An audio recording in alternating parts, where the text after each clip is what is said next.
ये देखिए जी, नीचे कैसा पहाड़ है, ये देखिए।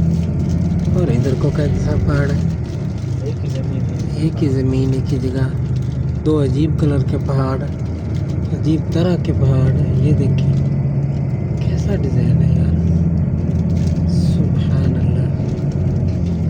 हाँ जी, और ये इसको देखो, ये देखो, ये तो ऐसे जैसे कुछ लिखा हुआ है उसके ऊपर, तस्वीर बनी हुई है। ये देखो जी, ये देखो।